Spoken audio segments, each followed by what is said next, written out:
Well, hey everybody. Remember that? That was a lot of fun. I'm actually surprised I'm here this week after the exploits from last week, but that was great. I'm so glad we were able to honor Mark Stenzi and just thank him for his 25 years of ministry here at Parker Hill. And I'm so glad that he's created an environment here that can be light and fun-loving, and he's been such a good sport with that. If you have no idea what I'm talking about, then you ought to check out the video, the 25-year anniversary video that we put together for Mark Stenzi. That's on our website where we have the other videos from each weekend. So that was fun times last weekend. This weekend, I've got a question that I want to ask you. And the question has to do with whether or not you have ever been in a situation. I can't find my notes, but we will try to move on without those. We'll see how that goes. If you've ever been in a situation where you've overheard somebody else getting into trouble, right? So like if you were in the lobby of the church on Monday of last week when I got called into Mark's office, for instance. No, that wasn't too bad. Or maybe you've been in a situation at work where one of your colleagues is going through their annual review and you're in the office next door, right? And the walls are kind of thin. Or maybe you've been in the passenger seat when your spouse is getting a ticket, all right? Or maybe you're at home, maybe if you still live with your siblings, or you can think back to when you lived with your siblings and there was a situation where your siblings were getting into trouble and you just got to listen in on that. If you've ever been in a situation like that, you might have realized that that is a teachable moment, isn't it? Right? That in that moment, you have the chance to learn something without having to learn it the hard way. Right? Isn't that cool? And so you can kind of see the destruction or see the consequences or see the mess that somebody else made, and then you, if you're paying attention, can make some wise moves to avoid that. Right? And so as you pay attention, you watch that boy, things aren't working out so good for him. And so I'm going to do something different instead. Or you watch the decisions that she's made and all the heartache that that's brought, and you decide, you know what, I'm going to, go in another route. You watch the destruction, you watch the problems that come into people's lives, and you realize maybe I should do the opposite. Let me just try to drive the point home here. Watch this clip on the side screens from an old episode of Seinfeld, probably one of Mark Stenzi's favorite TV shows. Do the opposite, right? Chicken salad on rye, untoasted, potato salad and a cup of tea.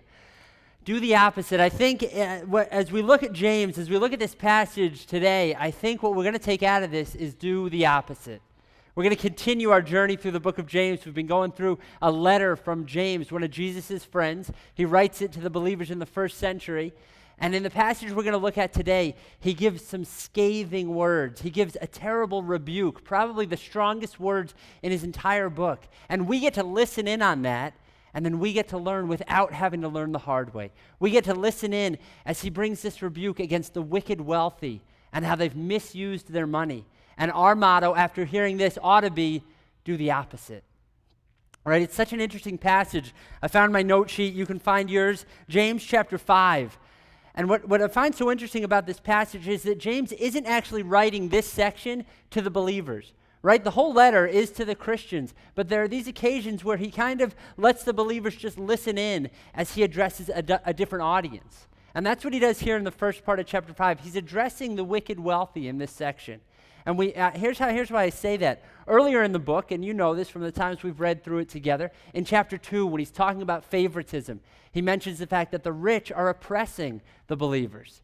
And then in the very next section we're going to look at, the second part of chapter 5, he mentions the fact that the believers need to be patient and stand firm under the oppression.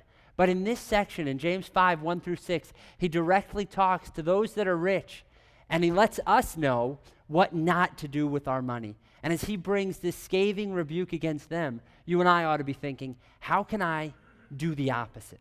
So let's take a look at James chapter 5, what not to do with your money. He starts off by saying, now listen, you rich people, weep and wail because of the misery that is coming on you. Your wealth has rotted, and your moths have eaten your clothes. Your gold and silver are corroded, and their corrosion will testify against you and eat your flesh like fire. You have hoarded wealth in the last days. Here's what the wicked do with their money. They hoard their wealth. They hoard their wealth, and James mentions that several times right here. He refers to their wealth in three different ways. First, he says that their wealth has rotted, and we can pretty plainly see from that the wealth that he's referring to is their produce, their crops, their grains. This was an agricultural society, and a lot of the way that they measured wealth was in how much they had in their barns, how much they had stored away. And he says all of that, you have so much that it's rotted. Another way that they measured their wealth was with their clothes. Fine clothes, ornate clothes, clothes that are dyed the right colors, clothes that were imported from other parts of the world. Those were a sign of wealth. And he says there that their clothes have been eaten by moths. They've had so much, they've just stored it away more than they've needed, and they didn't have mothballs in those days, so they just were eaten by moths. And then obviously another sign of their wealth was the gold and silver, that now, because it's been stashed away so long, it's corroded. And so the fact that this wealth has been hoarded, the fact that they have so much more than they need, the fact that they have all this excess, that's exhibit A in the prosecution against them. See, the wealthy at some point, the readers that James is referring to, he says, listen, you've missed the point somewhere. At some point, you've missed the idea that God did not give you wealth so that you could keep it all to yourself. Something's misfiring here. That was never the intention. God gives you wealth, James would say to them. God gives you wealth so that you can share it with others. God gives you wealth so that he can develop your character, so that he can teach you how to be generous and how to bless others. That's why God gives wealth. And these people in James's day, they had forgotten that. And instead of sharing their wealth, they were hoarding their wealth, which was the exact opposite of what Jesus had told them to do. In Matthew chapter 6, Jesus says, do not store up for yourselves treasure on earth, where moths and vermin destroy and where thieves break in and steal. Right? Jesus said, don't hoard up your wealth. And yet that's what the wicked wealthy do. They hoard their wealth. But that's not all. James continues in verse 4. Look, he says, the wages that you failed to pay the workers who mowed your field are crying out against you. The cries of the harvesters have reached the ears of the Lord Almighty. I'm going to skip down to verse 6. You have condemned and murdered the innocent one who was not opposing you. So not only do the wicked hoard their wealth, but the wicked also misuse their money. Right? James says you should have been paying it to your workers, but you didn't. And he paints this picture of workers in the field that are given a stiff arm here. We get a great picture of this in a story that Jesus tells in Matthew chapter 20. Just to help you understand the context here. Jesus paints it so well. Matthew 20, a landowner went out early in the morning to hire workers for his vineyard. He agreed to pay them a denarius for the day, and he sent them into the vineyard. Verse 8, when evening came, the owner of the vineyard said to his foreman, call the workers in and pay them their wages. Right? That was very common in that day. It's not even uncommon in this day to have day laborers like that. And this is what was supposed to happen. You were supposed to pay what people deserved. You were supposed to give them what you said you would give them. You're supposed to honor your word. And yet the wicked wealthy don't do that. They don't follow through on their commitments. They don't conduct their business ethically. They don't stand up for justice and generosity. The wicked wealthy, they misuse their money, which again is an exact opposite of what God wanted. God even spoke to this when he gave laws for the Israelite community. He says in Deuteronomy, do not take advantage of a hired worker who is poor and needy, whether that worker is a fellow Israelite or a foreigner residing in one of your towns. Pay them their wages each day before sunset, because they are poor and they are counting on it.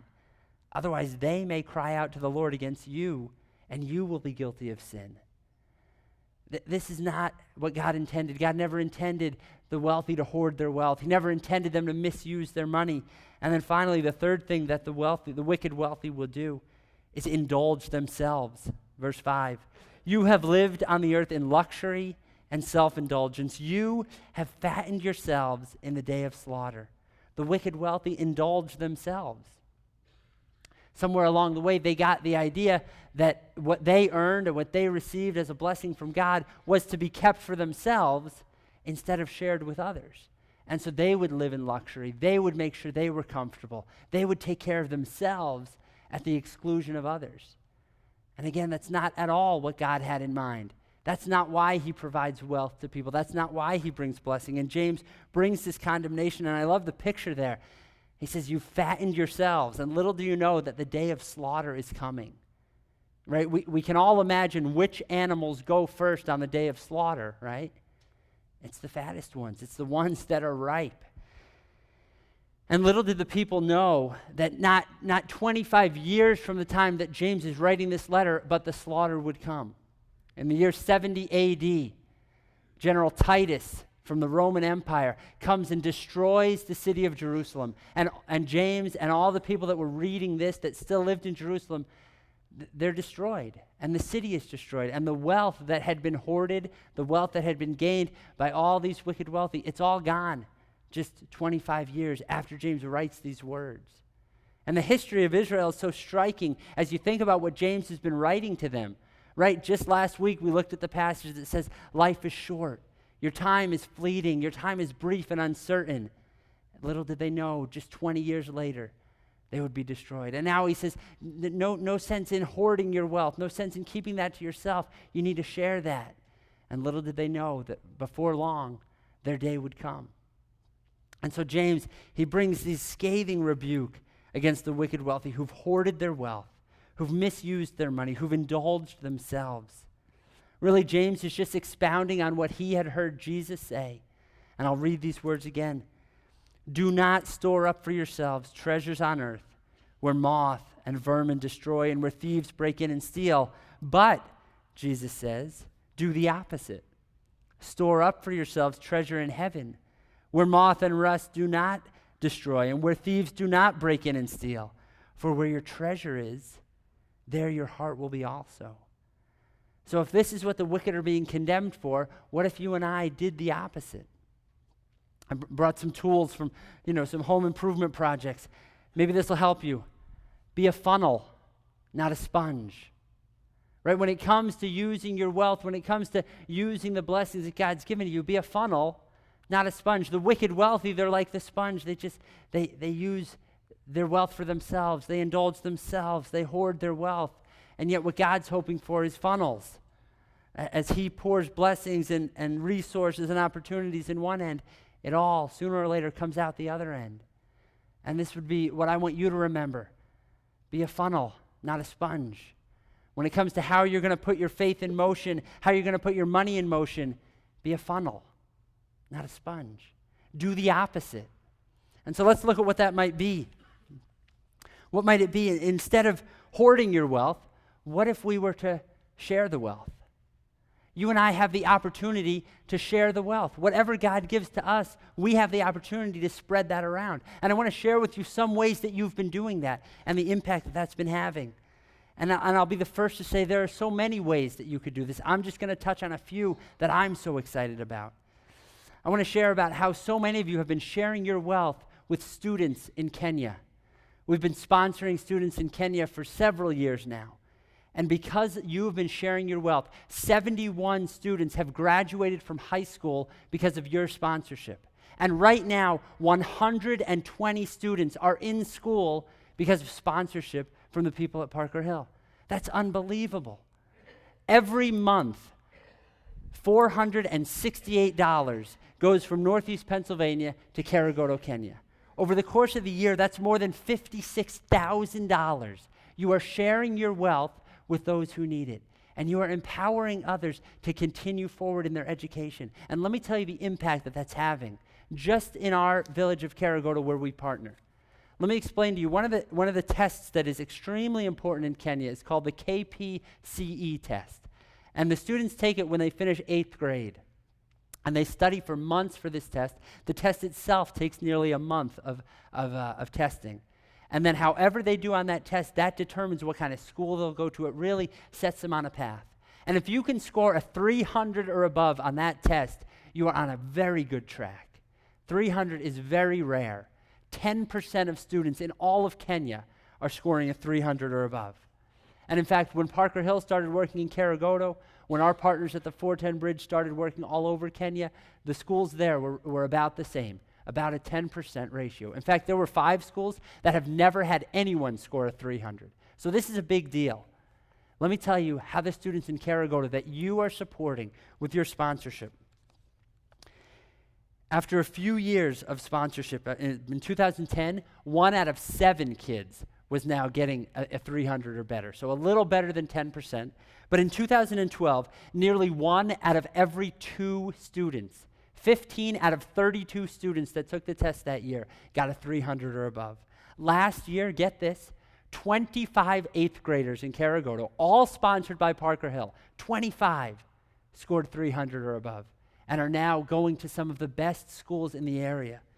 Do you realize that the top school in the entire district was the elementary school in Carrigoda? Gunguru Primary School, 42% of the 8th graders there scored 300 or higher last year. That's what happens when you share your wealth. That's the difference that we can make in this world when we take what God's given us and we funnel it to those who could use it. That's just one of the ways. That's just one of the capers that we can pull off. That's why God gives us more than we need, so that we can share the wealth with those who need it. But what else can we do? Right? Instead of hoarding the wealth, we can share the wealth. Instead of misusing our money, we can leverage our money. You see, when the wicked misuse their money, they bring oppression and they bring injustice. But you and I, we have the chance to leverage our money, to leverage it to bring freedom. We have the opportunity to leverage our money to set people free and to bring life. And let me tell you how our students here at Parker Hill did this earlier this year.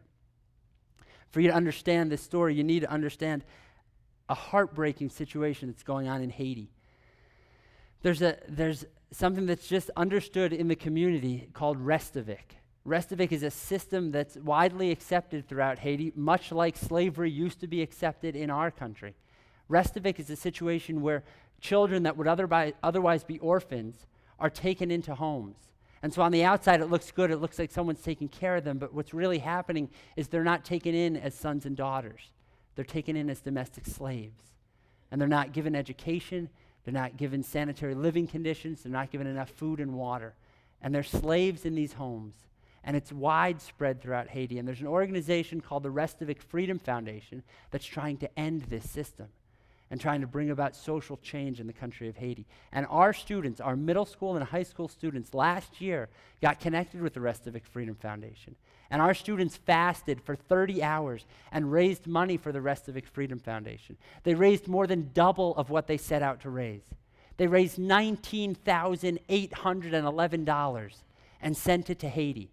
And with that money, they freed 20 Restaviks who now have sponsorship and who now have a child advocate supporting them.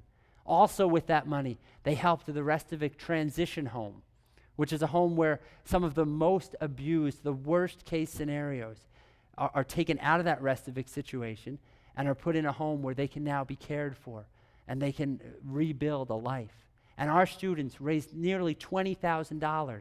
They leveraged their money so that they could set people free.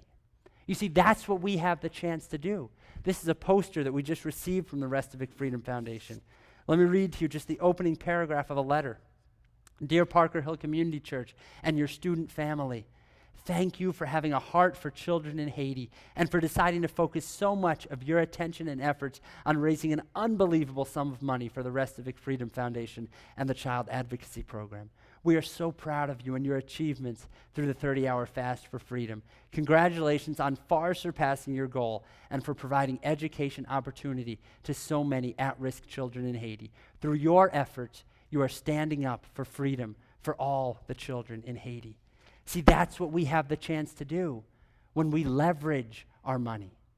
That's why God gives us more than we need, right? So that we can leverage it to set people free, so that we can use our money to fight for justice. That's what we get to be a part of when we do the opposite. When instead of hoarding our wealth, we share our wealth. Where instead of misusing our money, we leverage our money. And finally, instead of indulging ourselves, what if we were to use our money to inspire others? What if we were to take what God's given us and spread it around to inspire others and mobilize them and empower them to do great things? We have the chance to do that with our funds. And you're doing that already. You're doing that. We've been mentioning this month about a conference just a month from now, again in Haiti, a conference that's going to gather together 72 pastors from Haiti. The men that are going to lead the change, the men that are going to lead the churches to become vibrant churches, that are going to bring hope and restoration and forgiveness and transformation to their communities. We have the opportunity a month from now to sponsor these men, to inspire them, to give them sharpening. And see, when leaders get better, their churches get better. And when those churches get better, those communities start to change. And already, you've given enough to sponsor 10 of those pastors to attend that conference. And I want to thank you for that. That is inspiring. I will just mention, by way of full disclosure, that Parker Hill so far is one of the only churches to get involved with this project. And so there still is a great need. In the next month, the 410 Bridge is hoping to raise another $8,000 to make this pastors' conference go off and to sponsor all 72 of those pastors. And you can see how you can get involved with that on the bulletin there if you'd like to do that. But see, here's the thing about inspiring others. It's inspiring, right? It's so exciting to be a part of that. I was able in just such a small, insignificant way to do this myself earlier this month. And because I have so much room to grow in this area, I'll share this one story of where I may have gotten it right. My grandmother just celebrated her 89th birthday.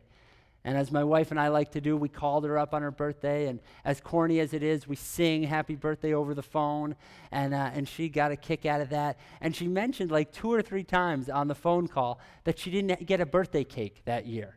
And, she was laughing about it, kind of making a joke about it, because one of her children is diabetic and couldn't have the sugar. They didn't want to make a big deal. So no cake, no cupcake. And as soon as we got off the phone, my wife and I hatched this plot that we're going to figure out how to get a cake delivered to my grandmother the next day. So I call a bakery that's right next door to the deli that I used to work in, and I talk to the folks at the bakery, and I'm like, listen, I don't know if you do deliveries or not, but here's the story. I used to work right next door. I told my grandma's 89. I told them the whole thing. I said, how much would it be? And it was way too expensive than you would believe. I mean, the delivery, these people were raking me over the coals. The delivery cost more than the cake, and it was like 2 miles away. But I didn't care. I was so excited to send my grandma a cake on her birthday. So I said, that's fine, just do it. I don't know how you sleep at night, but go ahead, fine, take away my child's education, but I can give grandma a birthday cake. So we send her this cake, and I just wish I could have seen the look on her face, because she really didn't care about a cake, but she'd mentioned it in the phone call, and she calls me. She's so excited. It was just so inspiring, and it's such a little story. I'm not patting myself on the back. I'm just telling you how exciting it is when we inspire others. It's so inspiring. And that's why I'm so glad we get to listen in on this story from James, because we see what we shouldn't be doing with our money. We shouldn't be hoarding it, right? We should be sharing it. And we shouldn't be misusing it. We should be leveraging it. And we shouldn't be indulging ourselves. We should be inspiring others. Don't do what the wicked do with their money. Do the opposite. Put your faith in motion. Put your money in motion. We get to be a part of some unbelievable stuff. Let me tell you 2 more quick stories, and then I'll be done. One of them came earlier this week as I was just taking a look at all that you've given for the food drive, and I'm so thankful for that and the way that we can leverage that and inspire others with that. And so I was having to rearrange some of the stuff on our Dixon City campus, because we've got the stuff in our cafe, and I was starting to rearrange stuff so I could fit some more barrels there. And something interesting happened. I think I even have a picture of it. As I'm rearranging the barrels, we had to remove some of the furniture. I had to kind of crowd some of the furniture together a little bit, and I started thinking about that. That was really a perfect picture, wasn't it? Because like the living room furniture, the comfortable seats, the easy chairs, they had to kind of get pushed to the side a little bit when you want to go all in, right? When you want to share your wealth and leverage your resources and inspire others. Sometimes the comfortable stuff needs to get shoved to the side. And I thought, you know what, that's fitting. That's exactly a picture of what I'm talking about. I'm not saying that this is going to be easy, right? Because we've gotten used to living however we're living. We've gotten used to living within our means or even above our means and kind of using all that on ourselves. And that gets comfortable. And I'm not saying it'll be comfortable. It might be a little uncomfortable. But imagine the stuff you can do when you share the wealth, when you leverage your money, when you inspire others. It's pretty awesome, and it's worth kind of crowding the easy chair to the side a little bit. One more story, and this one is fresh. This comes from like a day or two ago, because my daughter, Andy, she's 5. We got a picture of her too. And that little hint of mischievous in the eyes, that's perfect. I mean, our photographer captured that perfectly, because this one, she's something. She's equal parts, angel and, the other. So, but she just has been doing this thing just this week where she's giving away money like it's going out of style. Like she just finds money throughout the house, and not like it's coins, mind you, because I gave all the rest of it to that baker in New Jersey. But she's finding coin, and she's just handing it out. Like anytime anybody in the family, she's got quarters, she's got nickels, she's just giving it out. And I'm like, Andy, why are you doing that? And she's like, I'll find more. Like she doesn't hold on to it tightly because she knows that her needs are going to be taken care of. She knows that her dad and her mom are going to make sure she's got everything she needs. She knows she's not going to get in trouble for being generous and for sharing the wealth. And so all week, I'm sure it won't last forever, but all week she's just been giving away stuff, being open-handed and free with it. And I think, you know what? That's what we need, right? That's the opposite of what James is talking about, right? People that understand God will take care of us. God's not going to, come down on us for being generous. God has us under his control. There's going to be more, there's going to be enough. There's enough to go around. Let's be generous. Let's be open-handed. Let's use our resources. Let's share the wealth, leverage our money, inspire others. Everything you read in chapter 5, I want you to do the first part of chapter 5. There's other stuff later. We should do what it says. But this first part, whatever you read in this condemnation of the wicked wealthy, just do the opposite. Put your faith in motion. Put your money in motion. Be a funnel of what God's given you instead of a sponge. God, we can't do that without you. For whatever reason, it's just become too ingrained in our hearts, in our society, in our lives to hold on to stuff really tightly. And maybe that comes from the background we grew up in. Maybe that comes from what our culture and society tells us we need. But God, I pray that you'd break the grip of pride and selfishness in our own hearts. I pray that you would empower us to be the kind of people that can do the opposite of what you're condemning here. God, that we would be so open-handed with what you've given us, that we would be funnels of the money and the resources and the blessing and the gifts that you've given us. And just look for ways, whether they're the ways I've suggested or a million other ways that you'll bring to mind. God, that we would look for ways to just pass along, open-handed, generously, extravagantly, what you give to us.